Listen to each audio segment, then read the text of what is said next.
Assalamualaikum warahmatullahi wabarakatuh.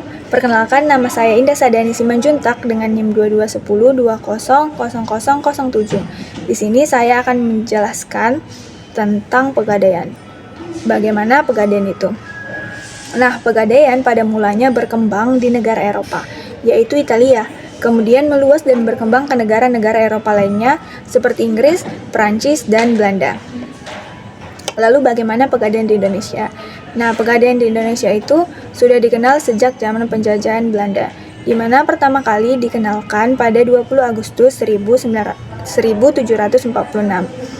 di mana pemerintah Belanda mendirikan sebuah bank melalui VOC, yaitu bank yang merupakan perpanjangan dari Bank Van Lening yang ada di Belanda. Nah, Bank Van Lening ini merupakan lembaga keuangan yang memberikan kredit dengan sistem gadai. Lalu apa sih gadai itu? Gadai menurut Kamus Besar Bahasa Indonesia adalah pinjam-meminjam dengan jaminan barang, di mana jaminan barang ini yang akan menjadi angguhan untuk mendapatkan uang melalui pinjaman. Nah, Pegadaian merupakan lembaga yang bersifat resmi, yang memiliki kewenangan untuk menyalurkan uang dengan sistem kredit atau gadai. Nah, Pegadaian adalah tempat di mana seseorang dapat melakukan peminjaman dengan sistem gadai, di mana ada pihak-pihak yang melakukan gadai. Pihak yang pertama adalah debitur. Debitur ini adalah pihak Pegadaian atau yang memberikan uang kepada yang meminjam. Lalu ada pihak peminjam atau nasabah, di mana ia memberikan barang jaminannya lalu berhak untuk mendapatkan kredit atau pinjaman dari barang jaminannya tersebut. Lalu, bagaimana sih dengan landasan hukum dari Pegadaian? Nah, landasan hukum dari Pegadaian adalah Kitab Undang-Undang Hukum Perdata pasal 1150 sampai pada pasal 1160. Lalu, sebelum mengetahui bagaimana mekanisme gadai pada Pegadaian, yang perlu kita ketahui ada beberapa informasi yang perlu kita ketahui. Yang pertama itu tentang barang jaminan, di mana karena barang jaminan ini menjadi persyaratan penting ketika kita ingin mendapatkan pinjaman ataupun kredit di Pegadaian. Jadi, barang jaminan ini memiliki beberapa syarat. Yang pertama itu, barang atau harta itu harus bernilai dan dapat diperjualbelikan. Barang tersebut memiliki nilai manfaat, lalu barang tersebut bernilai harga jual, dan barang tersebut atau harta tersebut merupakan milik sendiri. Dan apabila barang tersebut merupakan milik orang lain, nasabah sudah memiliki izin untuk memiliki atau menggunakan barang tersebut sebagai agunan atau barang jaminan. Lalu yang kedua, taksiran. Jumlah pinjaman. Jumlah pinjaman yang ada pada Pegadaian itu cenderung lebih kecil dibandingkan dengan pinjaman lainnya. Ya, pinjaman pada Pegadaian itu jumlahnya itu jumlah yang tidak besar, cukup kecil dibandingkan dengan pinjaman lainnya. Karena dari barang jaminan ini yang akan memberikan taksiran atau berapa jumlah dari pinjaman yang akan kita dapatkan ketika kita meminjam di Pegadaian. Lalu, apa sih barang-barang yang dapat digadaikan di Pegadaian? Yaitu perhiasan seperti emas, berlian, dan juga kendaraan seperti sepeda motor dan mobil. Smartphone juga bisa, dan seperti surat atau akta tanah. Nah, lalu bagaimana sih alur dari pemberian gadai? Sebenarnya alur pemberian gadai itu ada dua, guys. Secara sederhananya itu di mana Pegadaian itu akan menaksir barang jaminan kita. Nah, setelah ditaksir, mereka akan memberitahukan kepada kita berapa sih taksiran pinjaman yang dapat kita dapatkan dari Pegadaian tersebut. Lalu bagaimana alur apabila kita ingin melakukan peminjaman di Pegadaian?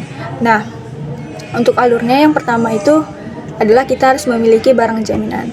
Seperti misalnya emas, ataupun smartphone, atau bahkan sepeda motor dengan surat-surat yang lengkap.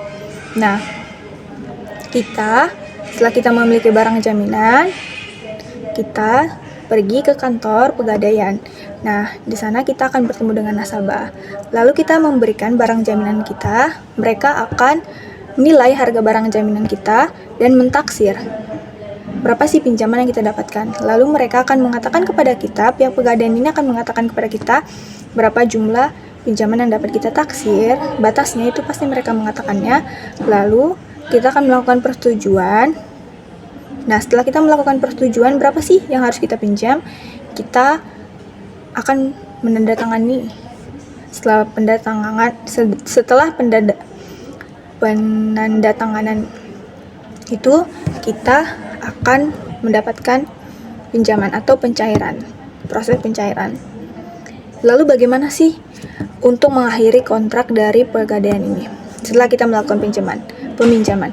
Nah, yang pastinya kita harus membayar kredit atau cicilan yang kita punya itu sesuai dengan jadwalnya. Nah, apabila kita tidak mampu membayar cicilan kita tidak bisa memperpanjang kredit kita. Jadi ketika kita melakukan perpanjangan misalnya di bulan ini, nah di bulan depan itu pastikan setelah kita melakukan perpanjangan ada suratnya. Nah, setelah itu kita harus membawa surat ini di pembayaran berikutnya, surat perpanjangan ini. Ketika kita sudah melunaskan, itu artinya sudah berakhir kredit ini, atau sudah berakhirnya cicilan ini berarti menandakan sudah berakhirnya kontrak. Nah, di situ kita akan mendapatkan kembali barang kita yang kita jadikan jaminan.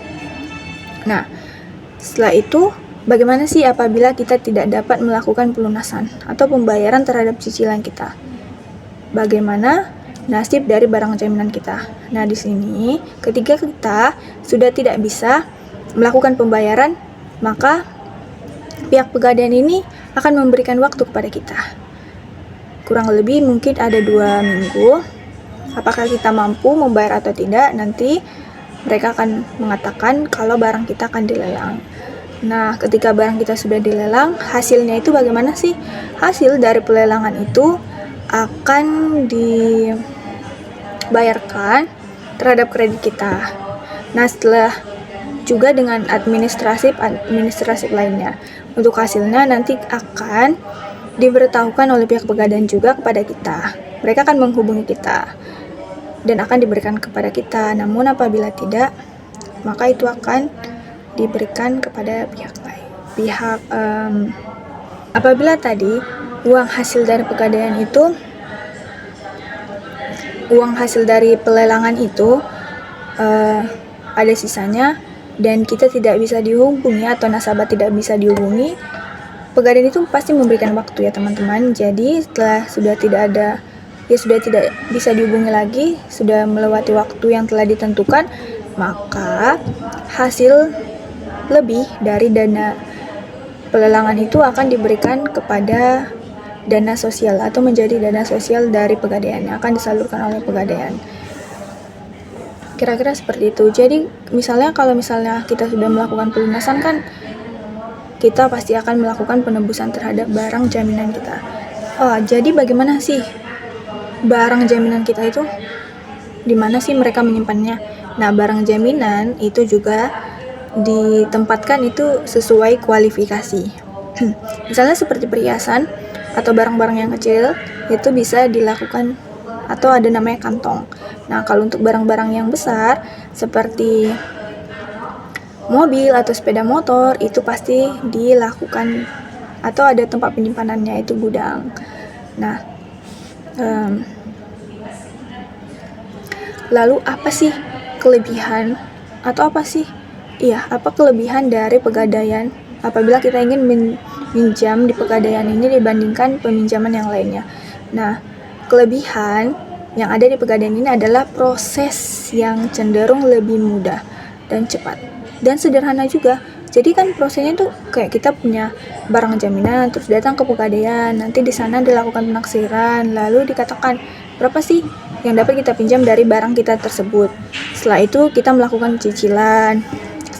kalau tidak bisa melakukan cicilan, kita memperpanjang. Setelah memperpanjang, kita sudah punya uang, sudah selesai cicilannya, kita tebus deh barang kita. Jadi prosesnya itu cenderung lebih mudah, cepat, dan sederhana. Lalu untuk cicilan bunga di Pegadaian itu cenderung tetap per tiap bulannya, tidak ada perubahan. Lalu ya, bunga pada Pegadaian itu tetap tidak ada perubahan. Nah, untuk ketika kita ini lagi kepepet, butuh uang, nyari kemana ya?